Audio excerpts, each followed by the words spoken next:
Now, let me quickly bring in Naina.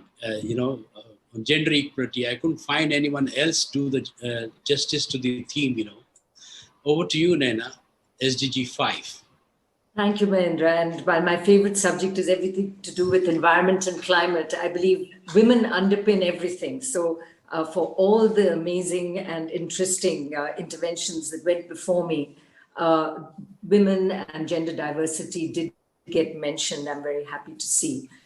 So let me just start by saying that I believe this COVID crisis for India is actually quite bad news.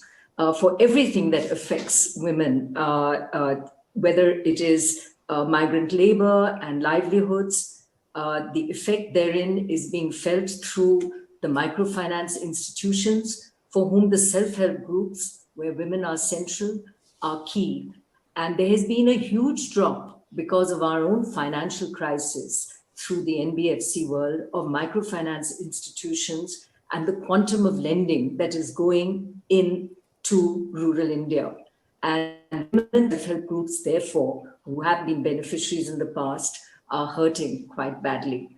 The repayment rate of microfinance institutions still remains solid. So it is not because of lack of performance or risk aversion per se on the part of the NBFCs, it is just lack of funding of these institutions that provide it.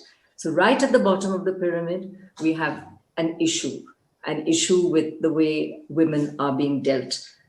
Then I'll point you to a very recent study, which we launched just last week with FICCI and the UN.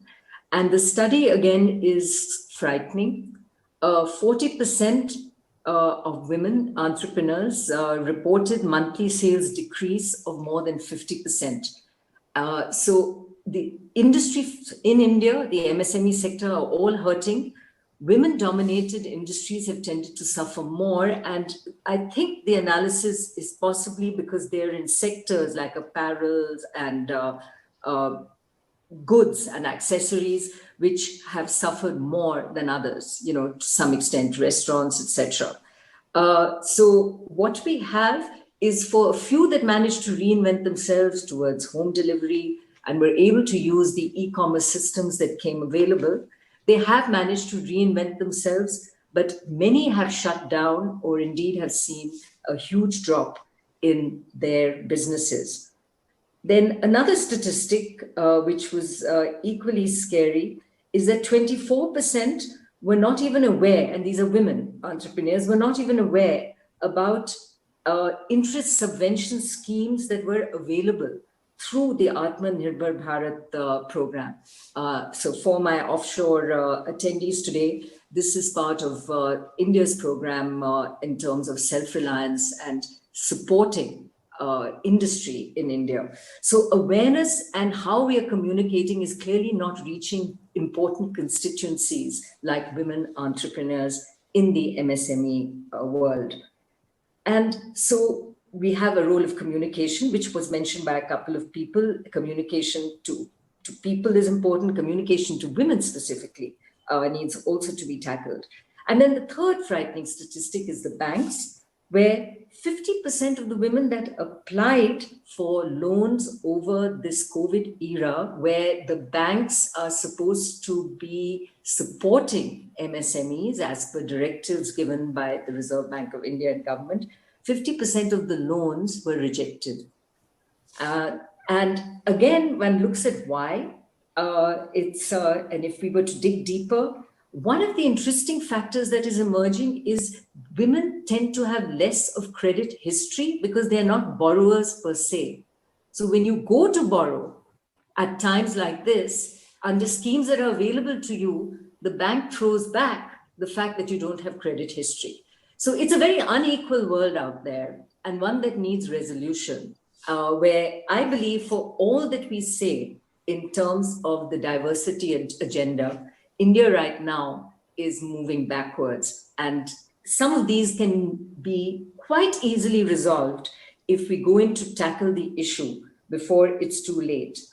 Then you add to it the work from home, which I must say initially I was rejoicing, not just for myself, but for all those women who were having this hard act of trying to manage work and families, etc., and for all the struggles that many of us had in fighting for flexi hours and all the good things, here it was delivered on a plate to some extent.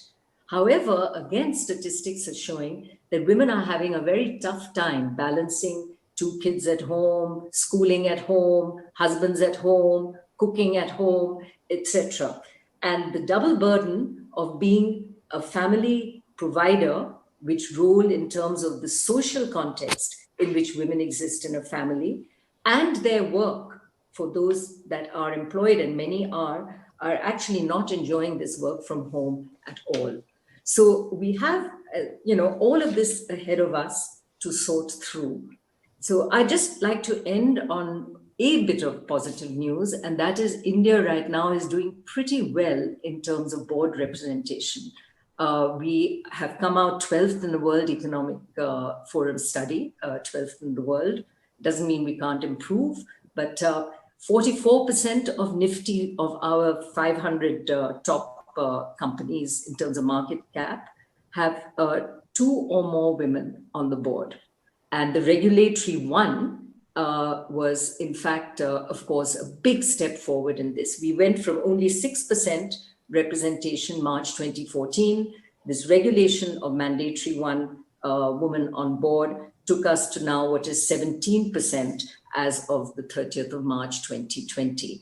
So here is the role of regulation and intervention.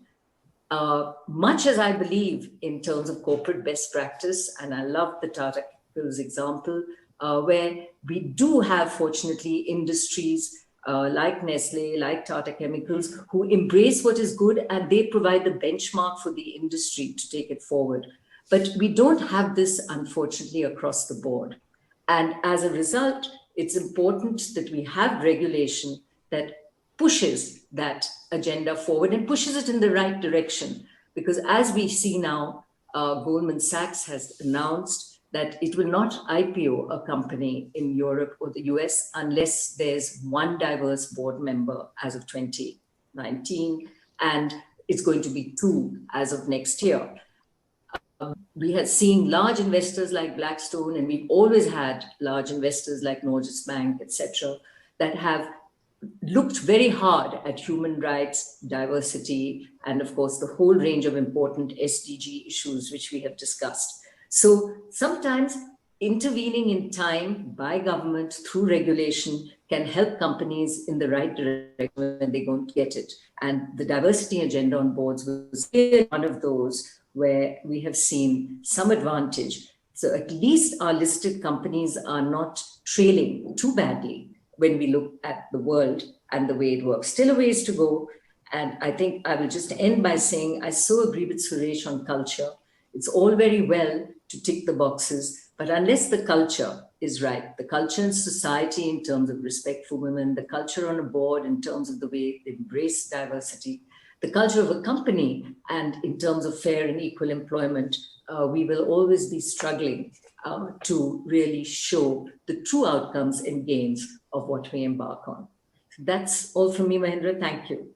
Thank you, Naina. I mean, of course, it's a little dampening news that FICCI and UN report, but I think we got a message, we'll work. You talked about bottom of pyramid and financial inclusion. I can't stop but mention that I happen to chair a bank in India, which is Fino Payment Bank, which is synonymous to financial inclusion. And we are working at the bottom of the pyramid there. And of course, we don't lend directly, but I think I'll take home this point that through the corresponding banks, the partner banks, will try and see that the access to credit for women is enhanced and increased. Actually, the CEO of my bank is also attending this, and probably he would already take this point home. So anyway, thanks for that.